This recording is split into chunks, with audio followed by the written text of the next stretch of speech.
Bonjour à toutes et à tous, voici l'analyse du CAC 40 et du Dow Jones pour le mardi 15 mai.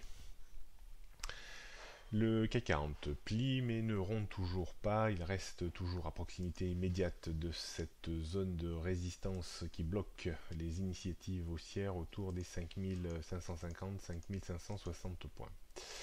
Pour assister à une correction un petit peu plus importante que ces derniers temps, il faudrait casser les 5510 points. Et là, on assisterait probablement à un retour que l'on pourrait estimer entre 5390 et 5440 points environ. Comme je vous le disais ces derniers temps, seule la rupture des 5325-340 points entraînerait une baisse plus importante avec une idée de retour sur le point bas annuel. On surveillera également, on le voit sur le graphique 2 heures, dans l'immédiat une petite zone de support autour des 5520 points qui supporte l'indice depuis quelques jours maintenant. On réaffirme tout ça en regardant les repères techniques pour ces prochaines séances, donc 5540, 5560, 5600 points. Ce sont les grosses résistances à venir et il faudra un vrai catalyseur haussier pour réussir à passer au-dessus de cette zone. 5520 points, c'est le premier niveau de support. En dessous, on trouverait 5500, 5490 points. Puis 5470, 5440, 5390, 5325 qui tient la tendance haussière de court moyen terme.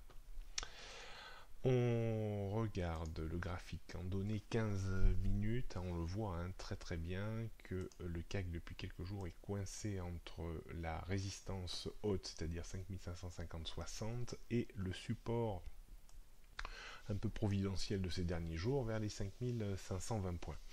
En dessous, comme je le disais tout à l'heure, on trouverait cette zone 5490-5500 points qu'il faudra préserver sous peine de baisse un petit peu plus significative. D'un point de vue stratégique, il serait tentant effectivement d'acheter juste au premier passage les 5520 pour viser 10-15 points de reprise. Il serait intéressant également de travailler la rupture des 5520 pour viser 15-20 points de rechute. Il serait peut-être aussi intéressant de travailler juste le premier passage sur la zone 5490-5500 pour viser 10-15 points de hausse, toujours avec des stops équilibrés.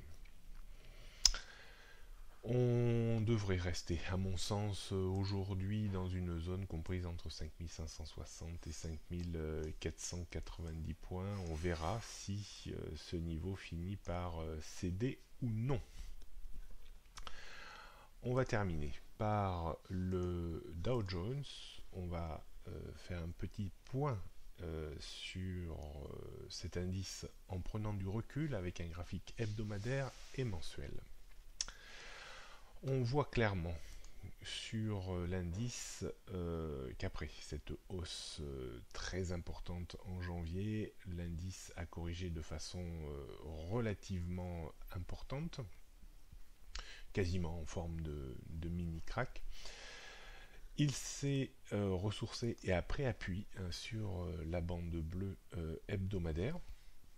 On le voit également avec des structures à grande ombre, donc une volonté de prendre appui sur cette zone pour tenter un rebond. Ce rebond serait confirmé sur débordement dans un premier temps des 25 000 points et dans un deuxième temps de la zone 25 500-25 800 points. Rien n'empêcherait alors de tenter un retour à proximité immédiate du point haut annuel. Quand on regarde la situation sur un graphique mensuel, on voit également depuis 1, 2, 3, 4 mois une volonté de prendre appui sur la bande rouge qui évolue quasiment au même niveau que la bande bleue, c'est-à-dire vers les 23 200 points. Une chose est sûre, c'est qu'une rupture des 23 200 points entraînerait une forte vague de baisse, certainement à l'identique de la vague de baisse que l'on avait eue début février, pour aller rejoindre une zone que l'on pourrait estimer entre 19 000 et 21 000 points. Donc on sera très attentif dans les prochains mois sur le comportement de l'indice, sur la bande bleue hebdomadaire et sur la bande rouge mensuelle. Ce qui reste toujours un petit peu inquiétant, c'est ce degré de tension historique. Là, j'ai créé un indicateur de tension. Cette valeur, 1416 points, est la valeur atteinte lors des fortes hausses que l'on avait vues sur les indices new-yorkais avant l'éclatement de la bulle de 2000 et avant l'éclatement de la bulle de 2008. Nous sommes allègrement au-dessus de ce niveau, ce qui tente à démontrer que nous sommes dans une bulle spéculative de très long terme sur Wall Street qui, comme toutes les bulles, finira tôt ou tard mal. On a probablement eu les premiers contreforts de l'éclatement de cette bulle début février. Reste à savoir maintenant si cet éclatement de bulle se propagera sur une unité de temps mensuelle qui créera des phases de correction très puissantes assimilables à des mini-cracks, voire des cracks. Quand on regarde, il sera intéressant de voir la clôture mensuelle de mai sur Wall Street, puisque lorsqu'on regarde ces 3 derniers mois, on a l'impression, en regardant les chandeliers japonais, d'une étoile du matin, ce qui est un signe plutôt haussier. Donc on ne peut pas tout à fait écarter encore l'idée d'un retour à proximité immédiate des points hauts, voire même un peu plus haut, si on arrive à casser les niveaux que j'ai évoqués précédemment.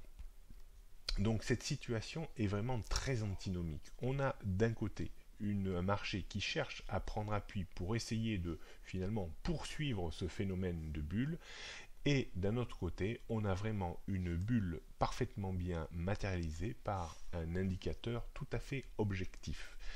Nous verrons donc dans les prochains mois quelle typologie de scénario nous aurons à faire sur Wall Street, mais attention, il ne faut pas je dirais, perdre de vue que la situation haussière sur les marchés américains sur une base mensuelle est assimilable à la bulle haussière la plus forte jamais connue sur ces marchés.